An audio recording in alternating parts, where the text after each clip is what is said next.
H1B visa માટે ઘણા બધા ભારતીયો રાહ જોઈને બેઠા હોય છે, પરંતુ એમાંની એક સિસ્ટમ છે જેને લોટરી સિસ્ટમ કહેવામાં આવે છે. લોટરીના આધારે H1B વિઝા મળતા હોય છે, પરંતુ આ લોટરી વિઝા આગળના સમયમાં ટ્રમ્પ ખતમ કરવા જઈ રહ્યા છે અને એની બદલે એક નવી સિસ્ટમ લાવવા જઈ રહ્યા છે કે જે કદાચ તમે સાંભળશો તો તમે ચોંકી જશો. કઈ છે આ સિસ્ટમ જાણવા માટે થઈને આજનો આ ખાસ વિડીયો તમારા માટે જ બનાવેલ છે.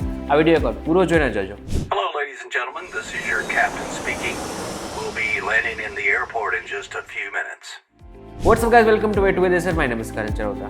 H1B વિઝા જે ઘણા બધા ભારતીયોનું સપનું હોય છે અને આ સપનું સાકાર કરવા માટે ઘણા બધા ભારતીયો કેટલાય વર્ષોથી મહેનત કરતા હોય છે અને આ બાદ એમને H1B વિઝા મળતા હોય છે અને આ બાદ તેમના પરિવારને પણ એમનું જે સપનું હોય છે એટલે કે અમેરિકા જવાનું સપનું હોય છે, રહેવાનું સપનું હોય છે એ પૂરું કરતા હોય છે. અત્યાર સુધી H1B વિઝા માટે લોટરીની સિસ્ટમ હતી એટલે કે રેન્ડમ પર્સનને આ વિઝા મળી જતા હતા. હવે વેઇટેજ આધારિત સિસ્ટમને શરૂ કરવા ટ્રમ્પ જઈ રહ્યા છે.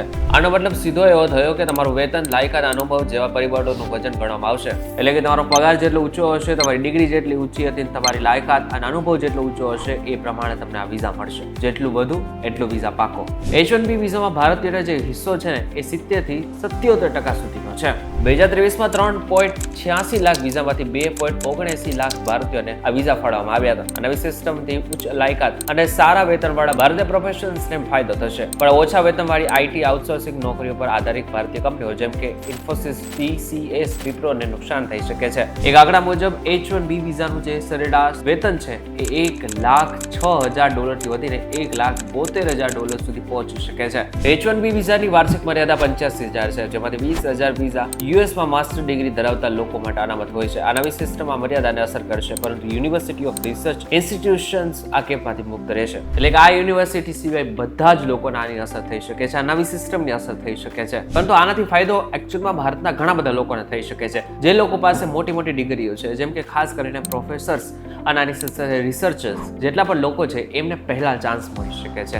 અત્યારે શું સિસ્ટમ છે એની વાત કરીએ, કારણ કે અત્યારના સિસ્ટમમાં મોટા ભાગે ખબર જ નથી હોતી કે તમને ક્યારે વિઝા લાગી શકે છે. તમે ગમે એટલા લાયકાત વાળા હોય, ખબર જ નથી પડતી કે ક્યારે વિઝા લાગે. ઘણા બધા લોકો એવા પણ હોય છે કે જેમની જે વેતન છે ઊંચું છે છતાં પણ એમને વિઝા લાગી જતા હોય છે, પરંતુ ઘણા બધા લોકો એવા છે કે જેઓ લાયક પણ છે છતાં પણ એ રહી જતા હોય છે. અને બીજી બાજુ ટ્રમ્પનું એવું પણ માનવું છે કે આનાથી અમેરિકાના નાગરિકોને સીધો ફાયદો થઈ શકે છે, કારણ કે અમેરિકાના નાગરિકોને પહેલો ચાન્સ મળવાથી અમેરિકાને સીધો ઇનડાયરેક્ટલી કે પછી ડાયરેક્ટલી ફાયદો છે.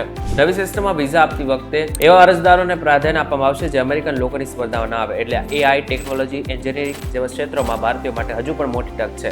તો કે તમને જણાવી દો કે આ બધા જ ફેરફારો 2026માં શરૂ થઈ શકે છે, કારણ કે આ વર્ષની જે કેપ હતી એ તો ભરાઈ ચૂકી છે. મોટા ભાગના લોકોને H1B વિઝા માટે આગળ પ્રોસેસ પણ કરી નાખી છે, પરંતુ જે વિઝા છે એ 2026 માટે અમલમાં આવી શકે છે. એટલા માટે થઈને જો તમારે H1B વિઝા હોય ને તો તમારી સ્કિલ્સ અને અનુભવ ઉપર તમારે ફોકસ કરવું પડશે. આ હશે તો ચોક્કસથી આગળના સમયમાં તમને પણ અમેરિકા જવાનું તમારું જે સપનું છે એ તમે પૂરું કરી શકશો. ત્યારે આ બાબત લઈને તમારું શું કહેવું છે અમને જરા કોમેન્ટ કરીને ચોક્કસથી કહેજો. વિડીયો થકી જો તમને કોઈ ઇન્ફોર્મેશન મળે તો વિડીયો લાઈક અને શેર જરૂરથી કરજો. તથા આ જ ઇન્ફોર્મેટિવ વિડીયોઝ માટે VTV ડિજિટલ સાથે જોડાયેલા રહેજો.